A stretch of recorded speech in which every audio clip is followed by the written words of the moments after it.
여러분 반갑습니다. 오늘은 어, 기득권, 카르텔, 과도 대의제를 어떻게 하면 혁파할 것인가, 이런 부분에 좀 얘기하도록 하겠습니다.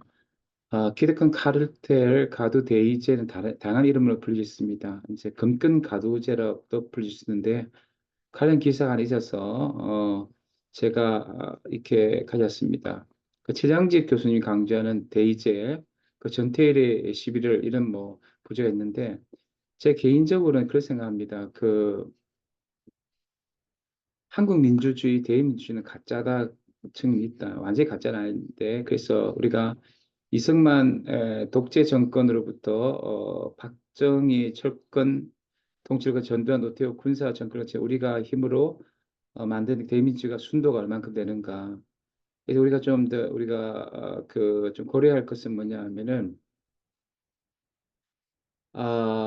사실은 금권 가두제가 사실은 대의제에 많이 작동한다는 거예요.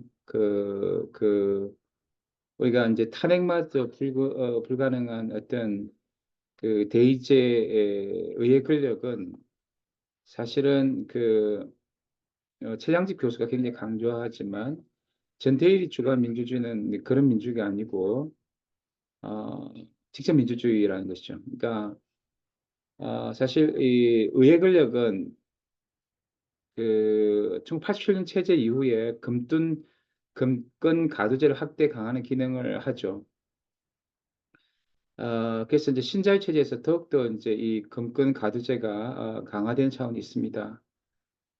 그래서 물론 이 신자유 체제 속에서 강화된 금권 가두제는 어떤 신관료 체제와 또 기득권 카르텔 어떤 엘리트 지식 권력들과도 연계되고 또 관료제하고도 연계되고 또 이제 국회의원 대통령제하고도 연결되는데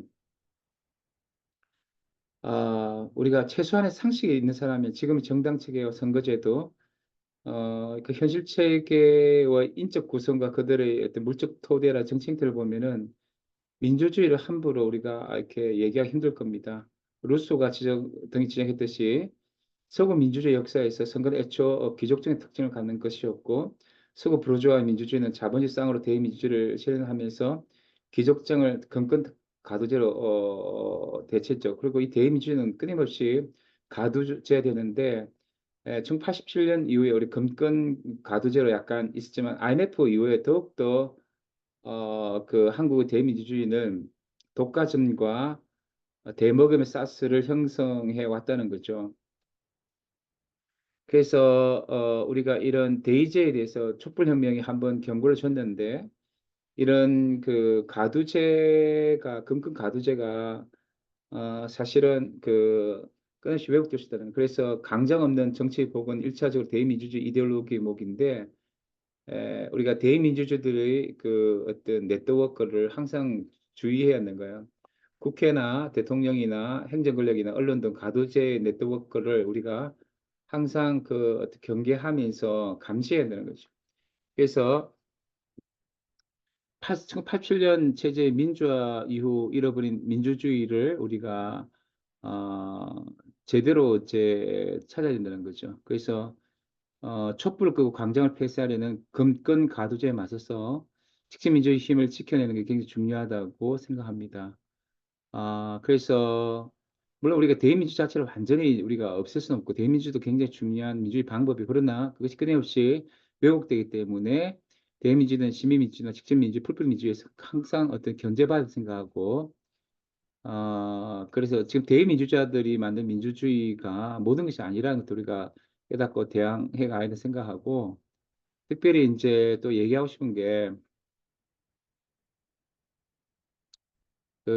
지금 문제가 되는 게 뭐냐 하면은 이제 이거라고 생각해요. 저는 개인적으로 그, 이 지금 우리가 포스트 민주주의 시대에 굉장히 민주주의가 위기인데 가장 핵심이 뭐냐 하면은 역시 이제 이 대민주주의가 어떤 그가 뭐냐 하면은 이제 어떤 자본의 힘에 의해서 끊임없이 왜곡되는 거고 그래서 신자유주의가 특별히 대의민주주의를 왜곡시키면서 지금 이제 원래 진보 정당들도 거의 다 이제 보수 쪽으로 들어와가지고 좌우 경계가 흐릿한 신자유주의 중도 합의 정치가 되고 있고 이 대이미지 속에서 사실은 선택이라는 것이 이제 거의 보수적인 어떤 선택밖에 없는 상황이라는 거죠. 그리고 이 대의민주주의는 끊임없이 이제 그 어떤 특권적 지위를 지금 엘리트에 의해서 점점 가두제화되고 있다. 일반 대중들은 굉장히 힘들다. 그런 미국의 그 중산층도 다 붕괴됐다는 거죠. 그 브라만 좌파나 또 상인 우파 그리고 미국의 민주당 공화당이나 결국 중상층을 붕괴시켰는데 세계화의 금융 자본들을 옹호하면서 그러면서 지금 포스트 민주주의 시대에 가두 제한을 굉장히 우리가 신경 써야 되고 어떻게 하면 인민에 의한 통치가 직접 민주주의 형태로 구현되면서 우리가 작동될 수 있을까 생각해야 되고 일반 우리 그 시민들이 민중들이 정당 정치 대의제 가두제 대의제의 희생양 되지 않도록 우리가 최선을 다해서 노력해야 되지 않을까 생각합니다. 특별히 지금 제가 봤을 때 우리나라 민주당이나 국힘이나 다 보수 정당인데 이들이 결국 근데 저 뭐냐면은 어떤 신자유주의 규범 속에서 굉장히 어떤 자본의 대의민주주의 어떤 식민화 차원도 있지만 또 우리가 이제 대개 이렇게 국회의원이 대의성을 안 갖는 게 뭐냐면은 대국회의원들 숫자가 거의 대부분 이제 명문대 출신이고 서울 강남공업 출신이라는 거예요. 그렇기 때문에 이 신자유 체제 속에서 자산 규모가 큰 또 교육 불평등 속에서 또 명문대 이런 이제 기득권들이 다 국회를 점령하고 있고 또 이런 맥락에서 신관료적 권위주의 체제가 있다는 거죠. 그래서 또 그 정치 이 엘리트와 또 연계된 행정 관료들이 더욱더 이제 일종의 카르텔을 행사하면서 강남 좌우파나 함께 또 하고 또 대기업과도 서로 상호하면서 더욱더 정치를 우리가 가두제해 만들고 있다는 거죠. 그래서 우리가 이제 그 감시해야 할 것이 그러니까 가두제한 대의제에서 정치 그 국회의원들뿐만 아니고 기술 관료들 그리고 강남 좌우파들 그다음 행정 권력 관료적 행정 권력들 그러니까 그러니까 우리 그 지역의 정치를 왜곡하는 게 서울의 그 뭐냐면은 에, 신갈래식 권위주의에서 우리 지역의 정치를 식민화하고 왜곡할 수 있고 또 강남 좌우파들 또 국회의원들 다 이제 우리 그 지역의 정치를 식민화시킬 수 있고 가두제하는 민주주의를 통해서 어, 또 카르텔을 형성하면서 엘리트 집단은 정치 독점을 통해서 지역의 정치를 어렵게 할 수 있다는 거예요. 그래서 우리가 이제 이런 부분들에 대해서 굉장히 우리가 좀 이제 대응하기 위해서는